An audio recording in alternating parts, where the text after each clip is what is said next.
솔로몬의 아들 르호보암이 유다 왕이 된 이후 그의 아들 아비암이 왕이 되었고, 또 아비암이 죽고 난 이후에 그의 아들 아사가 대신하여 남유다의 세 번째 왕이 이렇게 됩니다. 오늘은 아사에 대한 이야기를 하려고 하는데요. 아사의 아버지 아비암이죠. 15장 1절 이하의 말씀을 보면 아비암인데, 아비암은 아비살롬의 딸 마아가의 아들이라고 2절에 분명히 이야기합니다. 그러니까 압살롬의 딸 다말이죠. 마아가의 아들입니다. 그런데 오늘 10절 말씀에 보면 아사의 어머니를 이야기할 때 그의 어머니의 이름은 마아가라 아비살롬의 딸이더라 라고 이야기해요. 그러니까 아사의 아버지 아비암도 마아가의 아들이고, 그리고 오늘 아사도 마아가의 아들로 이렇게 표현됩니다. 이것은 아비살롬의 딸 마아가가 아들 아비암이 예루살렘을 3년만 통치했거든요. 지금 2절에 보면 아비암이 유다 왕이 되고 예루살렘에서 3년 동안 다스리니라. 그러니까 3년밖에 왕을 못해요. 그리고 어린 아사가 대신 이어서 왕이 되어서 예루살렘에서 41년 동안 통치를 하게 되죠. 그러니까 어린 나이에 왕위에 등극한 아사를 대신해서 섭정한 거죠. 수렴 청정을 한 거예요. 그래서 마아가에 대해 13절에 보면 태후라고 표현을 하거든요. 태후.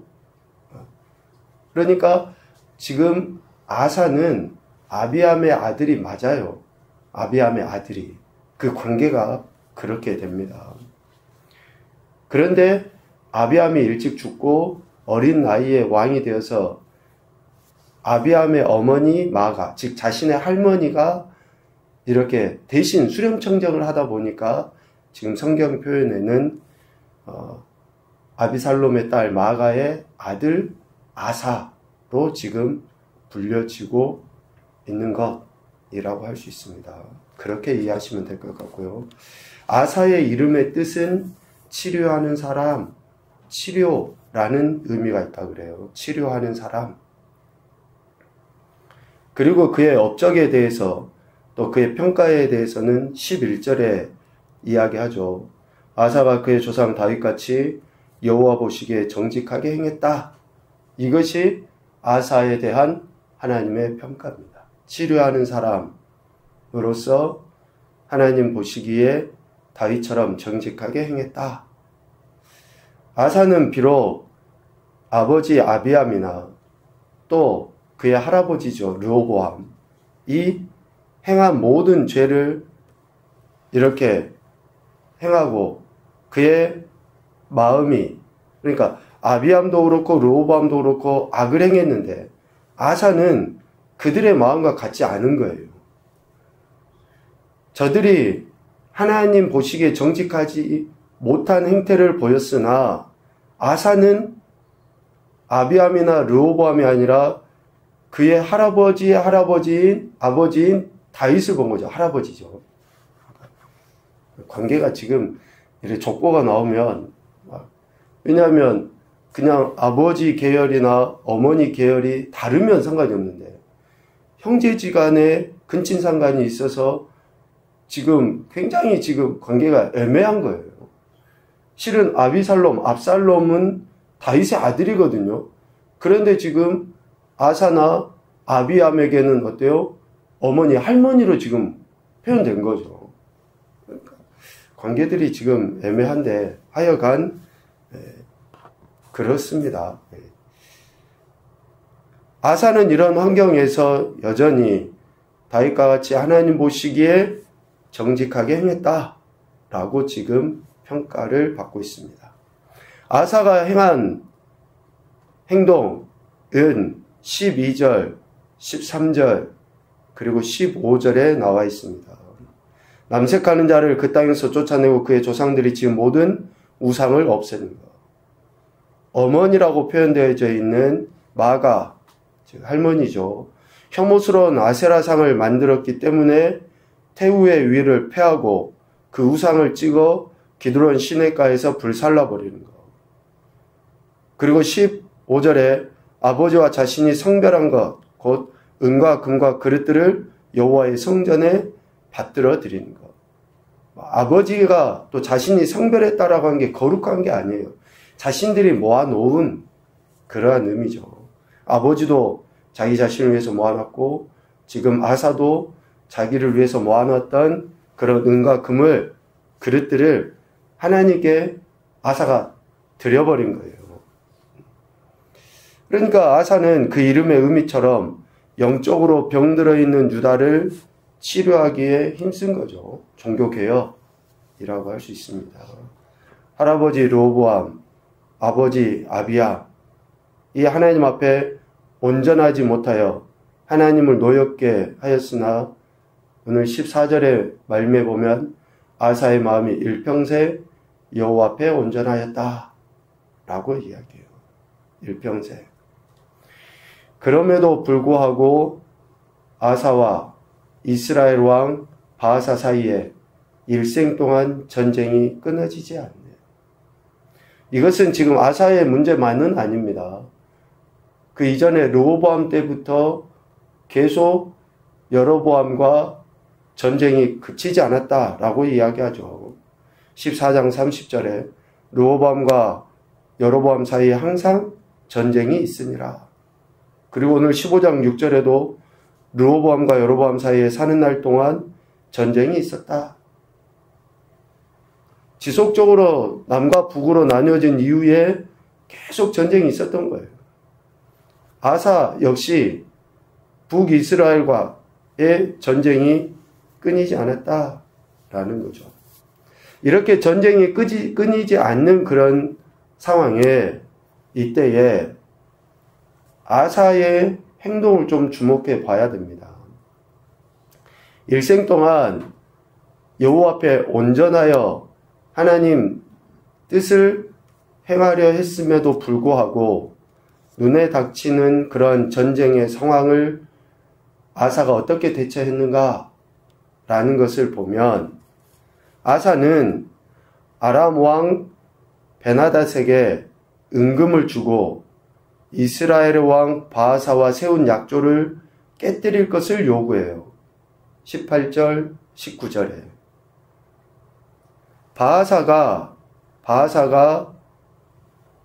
아사를 괴롭히고 끊임없이 전쟁을 일으키는 것에 있어서 유다 왕 아사는 이스라엘 왕 바하사를 물리치기 위해 누구에게 손을 내밉니까? 아람 왕 베나닷에게 손을 내밀어요. 자신이 모아놓은 또 성전에 드렸던 은금을 베나닷에게 주면서 그의 힘을 의지하여 이스라엘 왕 바하사를 견제하려 한 것이죠. 하나님만 의지하고 전쟁이 하나님께 속해 있고 하나님께서 구원자 되신다라고 하는 그러한 믿음이 어쩌면 흔들린 것이다 라고 할 수 있죠. 바하사가 라마를 건축하여서 유다 사람들이 왕래하지 못하게 할 것을 두려워하여 하나님이 아닌 아람 왕 베나닷을 의지한 것으로 나타나 보여진 것입니다. 그 결과 눈에 보이는 좋은 결과들이 있었죠. 바하사가 라마 건축을 중단하고 돌아가 버려요. 건축하려고 했던 그 자재들을 다 남겨두고 돌아가 버립니다.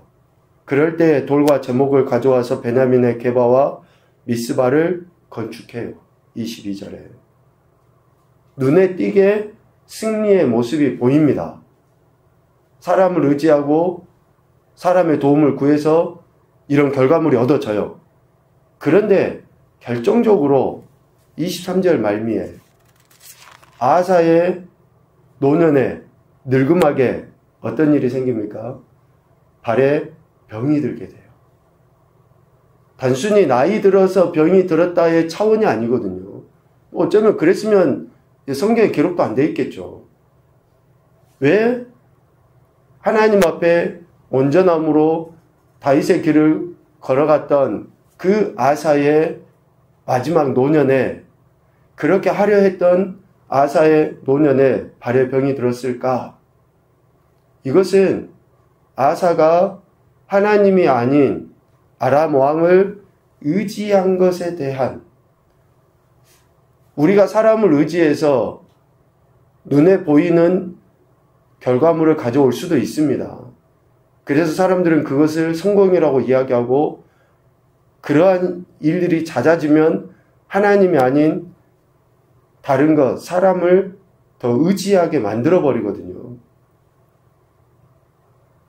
이스라엘 왕 바사가 도망가요. 그런 일이 일어납니다. 그리고 그가 가지고 있던 돌과 제목들을 취하게 되기도 해요. 소유물로. 그러나 하나님이 아닌 사람을 의지한 것에 의한 결과가 바로 23절 하반부로 나타나는 거죠.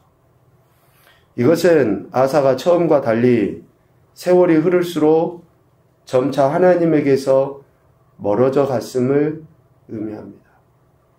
종교 계획을 하고 하나님 말씀대로 살아보려고는 하지만 유혹에 넘어지기도 하고 두려움에 휩싸이기도 하여서 하나님이 아닌 다른 것에 얼마든지 넘어질 수 있는 존재가 우리 인생이다 라는 것을 이야기해요. 예루살렘에서 41년 동안 다스렸으나 변함없이 하나님을 의지하지 못한 거죠. 여전히 신실하게 하나님만 의지해야 됨에도 불구하고 사람을 의지한 아사의 연약함 또한 이렇게 보게 됩니다. 그리고 아사가 죽고 나서 이제는 여호사밧이 대신해서 왕이 됩니다. 사사기의 말씀도 계속 우리가 순환적인 구조로 표현을 하는데 열왕의 구조도 다 순환적인 구조인 것 같아요. 별로 다르지 않습니다. 이러한 행태, 그래서 크게 다윗의 길이냐 여로보암의 길이냐 이렇게 나눠지거든요. 다윗의 길을 걸어간 이와 여로보암의 길을 걸어간 이가 극명하게 대조되는 것을 보게 됩니다. 오늘 말씀을 통해 이런 교훈을 생각해 봅니다. 첫째, 영혼육의 치료자는 하나님이시다. 오직 치료자는 하나님이십니다. 우리의 영적인 문제도 또 우리의 육적인 문제도. 그래서 하나님 말씀 듣고 순종하며 나갈 때에 진정한 고침과 회복의 은혜를 얻게 되죠. 두 번째, 하나님 말씀에 순종하며 살아갈 때 영혼육이 고침받고 새로워진다. 하나님 말씀에 순종하며 살아갈 때 영혼육이 고침받고 새로워진다. 셋째, 세월이 흘러도 변하지 않는 믿음과 그에 따른 삶이 되어야 한다. 세월이 흘러도 변하지 않는 믿음과 그에 따른 삶이 되어야 한다. 참, 하나님이 우리를 부르실 때까지 이것은 가장 먼저 우리가 하나님 앞에 고백해야 될 기도, 구해야 될 은혜가 아닌가 싶습니다. 세월이 흘러도, 시간이 지나도, 연조가 높아져가도 변하지 않는 그 믿음, 여전히 신실한 믿음을 갖게 해달라고, 유지할 수 있게 해달라고 하나님 앞에 기도해야 되는 게 아닌가 싶습니다. 오늘 아사의 모습을 보면서 여러 가지 생각을 하죠. 다시금 저와 여러분을 구원하시고 하나님 나라 백성 삼아주신 그 하나님 앞에 감사하시면서 그 말씀에 대한 순종을 통해 변하지 않는 믿음으로 하나님 영광 올려드리는 오늘 한날이 되시기를 주님의 이름으로 축복합니다. 아멘.